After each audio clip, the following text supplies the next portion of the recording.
All right, so you wanted to do a deep dive on Charles Manson. Yes. And trust me, we're going way beyond just the headlines that you usually see on this guy. Right. We're going to be looking at biographical excerpts, psychological studies, articles from back in the day, all to try to understand the man, not just the monster. That's what makes this so interesting, I think, is we're going to uncover who Manson was. Yeah. Not just what he did. Exactly. So we're going to be kind of peeling back the layers of his psychology, what drove him, Right. and the effect he had on everyone around him. And believe me, those ripples are still felt today. Yeah, it's easy to get stuck on the crimes, but to actually go deeper, Right. I think is going to be really interesting. So let's start at the very beginning. Okay. Manson's childhood. Yeah. I mean, from what I've skimmed, it was anything but stable. Oh, yeah. You're absolutely right. Yeah. It's almost a textbook case of how a chaotic early life can shape somebody. Right. I mean, imagine this absent father, a mother who struggles with alcoholism and her own criminal activity. Wow. And then the story of his mother trading him for a pitcher of beer when he was just a baby. What? That actually happened.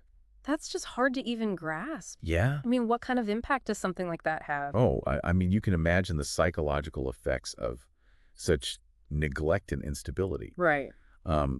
It's no wonder that even at a very young age, Manson started displaying manipulative behaviors. We're talking about age 6 here, getting classmates to fight, and then acting completely innocent when the teacher arrived. It's like he was already learning how to control situations. Yeah. Even back then. Right. And from what I read, the violence just kind of escalated from there. Oh, absolutely. At Yeah. 7 years old, he threatens his cousin with a sickle.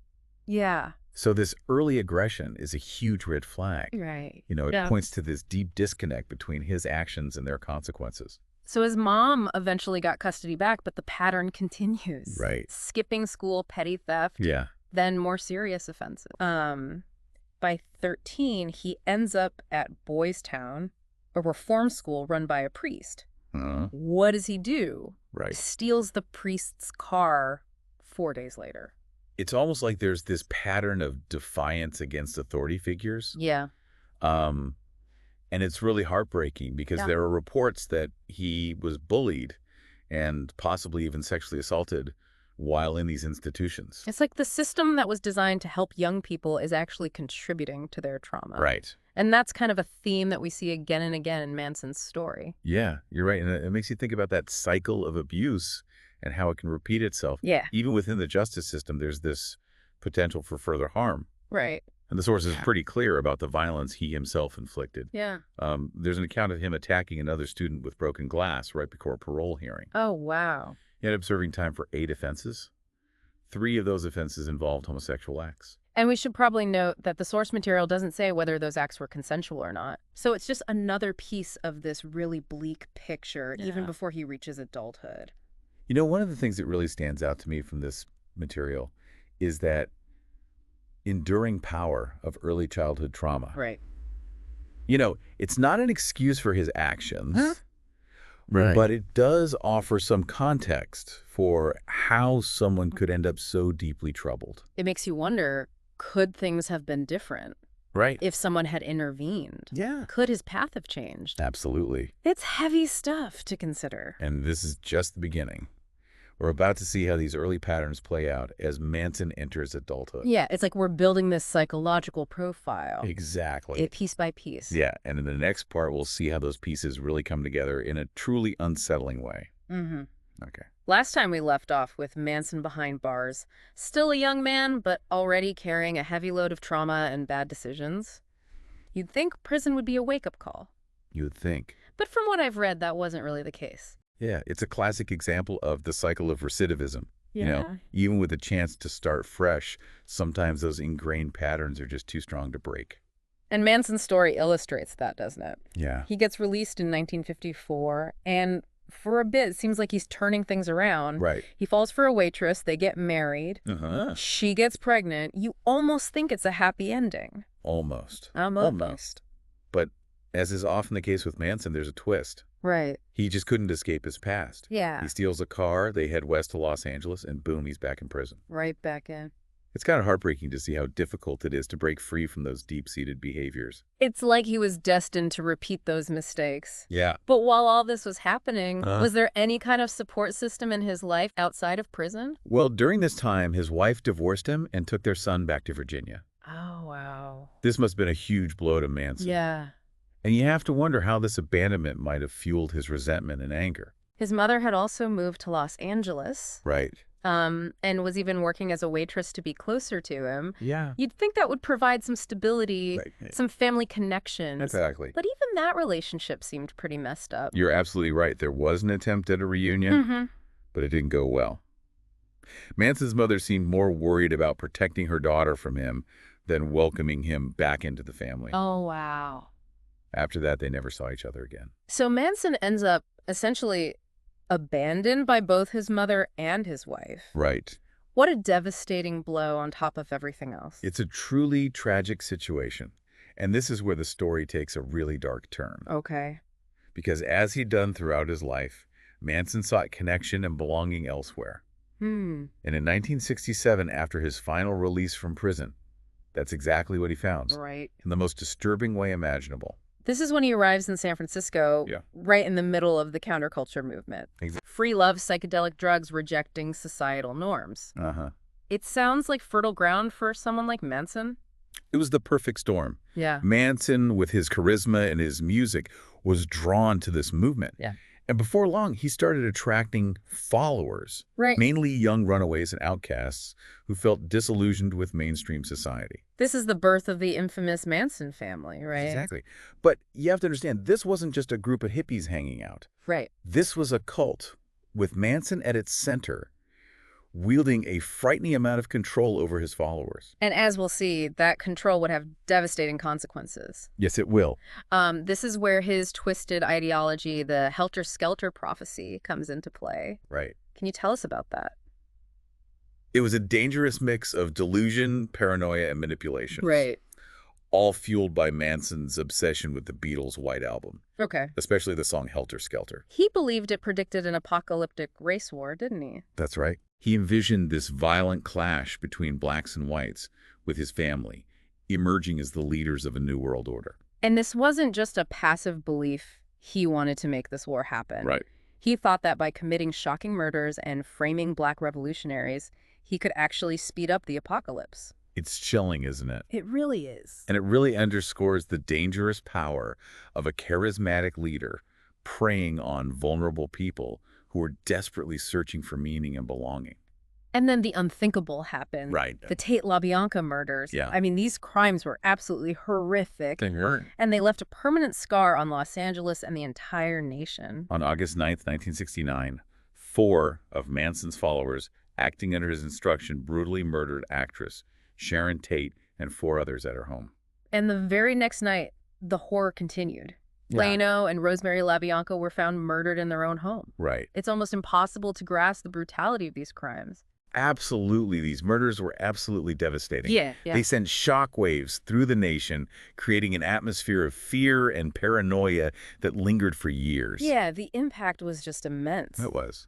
But what's also unsettling is that even after being convicted and spending the rest of his life in prison, Manson continued to hold this strange fascination for people. It's true. And this is where things get really interesting. In 1997, while incarcerated, Manson underwent a comprehensive psychological evaluation. Okay.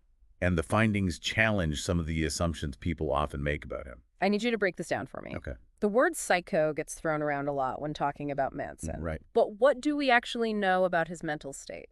That's the key. It's not about labels. It's about understanding the complexity of his personality. Okay. This evaluation went beyond just offering a diagnosis. It dug deep into the structure of his psyche, how he saw the world, Yeah. his capacity for empathy, and it revealed some fascinating and disturbing patterns. So what exactly did they find? Fill me in on the details. Well, for starters, it's important to note that diagnosing Manson was never easy. Right. There were conflicting diagnoses over the years. Some thought he might have schizophrenia, but this evaluation, based on extensive testing, concluded that wasn't accurate. So if not schizophrenia, then what were they able to pinpoint? Instead, they used terms like borderline and psychotic to describe his personality organization. Okay, I think you're going to have to explain that one. Right. Personality organization sounds pretty technical. You're right. Think of it like this. We all have a way of understanding ourselves and the world around us. Yeah. Our personality, our thought patterns, our emotional responses, they all contribute to how we interact with reality. Right. Someone with a borderline personality organization often struggles with intense emotions, unstable relationships, and a distorted sense of self. So how does the term psychotic fit into all of this? Well, in Manson's case, there were times when his grasp on reality seemed to slip. This doesn't necessarily mean full-blown hallucinations, but rather a warped perception of events, a tendency toward paranoia and delusion. And his helter-skelter prophecy is a prime example of that, wouldn't you say? Absolutely. And this evaluation also looked into whether he exhibited traits of psychopathy. Ah, the big question, was Charles Manson a psychopath? It's not a simple yes or no answer. Right. But the evaluation did find that he scored very highly on the Psychopathy Checklist Revised, PCLR. Okay. In fact, his score put him in the 98th percentile for male prison inmates. Wow, that's incredibly high. What does that tell us about him? It suggests he possessed many classic psychopathic traits: superficial charm, manipulative behavior, a lack of empathy and remorse, and a tendency toward violence. This is where it all starts to click. We're seeing how his difficult childhood, his inability to form lasting attachments, his distorted view of the world, and these psychopathic traits all combine to create this monster, for lack of a better term. That's a powerful way to put it, and it's why understanding Manson's psychology is so crucial. Right. It's not about excusing his actions, but about recognizing the warning signs, the patterns that might help us prevent similar tragedies from happening again. Okay, so we've unpacked his childhood, his crimes, and even dug into his psychological profile.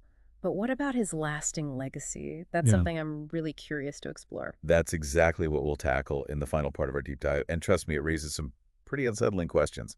So we're back, and I have to admit, this is the part that's really been sticking with me. Manson's legacy, it's not an easy thing to unpack. It's unsettling, isn't it? Even after his death in 2017, he remains this figure of morbid fascination, especially in certain circles. It's like he's achieved this grotesque celebrity status. Exactly. And this is particularly true among some white supremacist groups who see him as a symbol of racial violence and rebellion against the system. Which is just horrifying, considering his whole helter-skelter philosophy was about starting a race war to gain power for himself. It's tragic that his hateful ideology still resonates with extremist groups today. Yeah, it's a stark reminder that the dangers of extremism and cult mentality haven't gone away. They're still very much present in our world. So after going through all of this, after exploring Manson's past, his psychology, even his disturbing legacy, what are the big takeaways? What can we actually learn from all this? Well, you know, one of the things that really stands out to me from all this material is the power of early childhood trauma. Manson's upbringing was filled with neglect, abuse, and instability.